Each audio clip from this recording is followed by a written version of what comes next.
venus en nombre, que je viens de saluer, et donc je voudrais les en remercier. Et naturellement, je souhaiterais particulièrement saluer les ambassadeurs des pays membres de l'Organisation de la francophonie, représentés au Qatar. Je veux dire que nous sommes quand même assez nombreux, même si tous les pays ne sont pas là ce soir, mais nous sommes quand même un bon groupe. Et puis au-delà, également des diplomates de pays qui, sans être eux-mêmes membres de la francophonie, sont des diplomates qui illustrent notre langue. Et je voudrais notamment saluer Monsieur l'ambassadeur et l'ambassadrice du Japon qui nous font l'honneur d'être parmi nous ce soir et qui sont également des francophones distingués, et donc je les salue. Il y a, au-delà des francophones de naissance, beaucoup d'autres francophones au Qatar, et c'est l'occasion aussi de les célébrer, notamment parce que parmi vous, les professeurs, il y a beaucoup de gens qui venaient de pays francophones, mais également de pays qui ne sont pas francophones.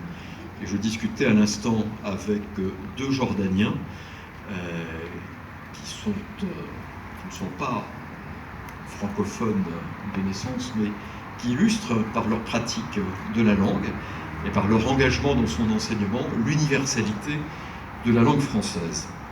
Une universalité, je voudrais simplement le rappeler, qui fait que notre langue est la 5e langue la plus parlée au monde, avec 270 millions de locuteurs.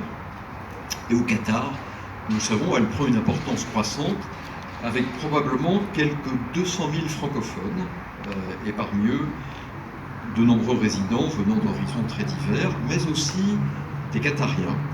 Et je dois vous dire que je suis toujours très touché, flatté, de voir combien de Qatariens se présentent à moi spontanément en français, alors que je ne peux pas me douter qu'ils pratiquent et souvent même maîtrisent parfaitement notre langue.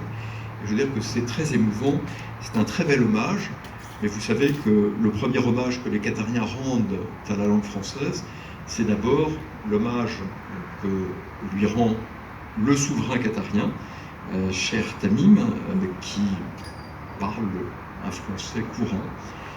Et je dois vous dire que lorsqu'il rencontre le président de la République, l'entretien se fait en français, ce qui est tout à fait remarquable. Je crois que nous pouvons en être très fiers, naturellement, parce que c'est un motif pour nous d'honneur et pour cet hommage qui est rendu à notre langue. Alors, mesdames et messieurs les professeurs de français, vous avez choisi pour l'inauguration de votre association le 28 novembre, qui est la date consacrée comme journée internationale du professeur de français par le président de la République française.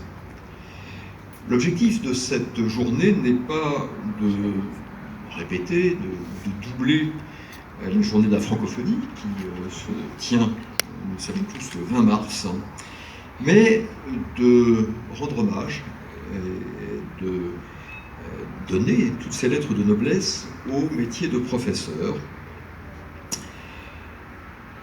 et singulièrement au métier de professeur de français, qui sont, vous êtes, les acteurs, des acteurs majeurs du rayonnement de la langue française dans le monde.